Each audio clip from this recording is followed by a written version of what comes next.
शुक्रवार व्रत ग्रह शांति और वैभव प्राप्ति के लिए किया जाता है।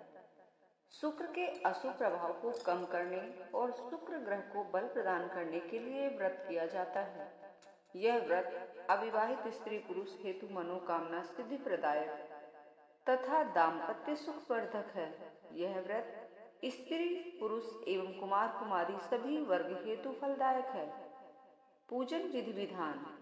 यह व्रत किसी भी माह के शुक्ल पक्ष के प्रथम शुक्रवार से प्रारंभ करें और यह व्रत 21 या 31 शुक्रवार तक करें। शुक्रवार के दिन प्रातः स्नान करके सफेद वस्त्र धारण करें एवं यथासंभव सफेद वर्ण की गाय के दर्शन करें तथा 1 या 2 कन्या के दर्शन करें और श्रीफल प्रदान करें। शुक्र देव का पूजन धूप दीप फूल से करें। दिन भर व्रत करें और दिन के समय ओम द्राम द्रीम द्रौम स शुक्राय नमः इस मंत्र कम से कम 1 माला जाप करें। इस दिन भोजन में दूध दही चावल खीर घी साबूदाना सफेद मावा के पदार्थ केला ज्वार गेहूं की रोटी आदि सफेद वस्तु मात्र ही का ही सेवन करें। अन्य कोई भी पदार्थ सेवन ना करें। इस दिन रात्रि शयन भी सफेद चादर पर ही करें।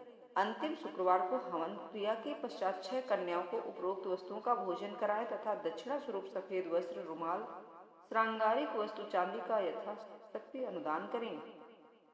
व्रत कथा। एक समय की बात है कि एक नगर में कायस्थ ब्राह्मण और वैश्य जाति के 3 लड़कों में परस्पर गहरी मित्रता थी। उन तीनों का विवाह हो गया था। ब्राह्मण और कायस्थ के लड़के का गौना भी हो गया, परंतु वैश्य के लड़के का गौना नहीं हुआ था। एक दिन कायस्थ के लड़के ने कहा, हे मित्र, तुम मुकलावा करके अपनी स्त्री को घर क्यों नहीं लाते? स्त्री के बिना घर कैसा बुरा लगता है। यह बात वैश्य के लड़के को जच गई। उस समय शुक्र अस्त था। इस बात पर उसने उसे समझाया, परंतु वह नहीं माना और ससुराल गया और पत्नी को विदा करा के ले आया। रास्ते में उसे अनेक कष्टों का सामना करना पड़ा। जब पति पत्नी अपने घर पहुंचे तो आते ही वैश्य के लड़के को सर्प ने काट लिया। वह मूर्छित होकर गिर पड़ा तथा उसकी स्त्री अत्यंत विलाप करके रोने लगी। वैश्य ने अपने पुत्र को बड़े बड़े वैद्यों को दिखाया। वैद्यों ने कहा, 3 दिन पश्चात इसकी मृत्यु निश्चित है। जब उसके ब्राह्मण मित्र को सारी बात पता लगी तो उसने कहा, सनातन धर्म की प्रथा है, जिस समय शुक्र अस्त हो तब अपनी स्त्री को नहीं लाना चाहिए, परंतु यह शुक्र के अस्त में अपनी स्त्री को विदा कराकर लाया है। इस कारण सारे विघ्न उत्पन्न हुए हैं। यदि यह दोनों ससुराल वापस चले जाएं, शुक्र के उदय होने पर पुनः आए तो निश्चित विघ्न टल सकता है। सेठ ने अपने पुत्र और अपनी पत्नी को शीघ्र ही अपने ससुराल वापस पहुंचा दिया। वहां पहुंचते ही वैश्य पुत्र मूर्छा दूर हो गई और साधारण उपचार से ही सर्प विष से मुक्त हो गया।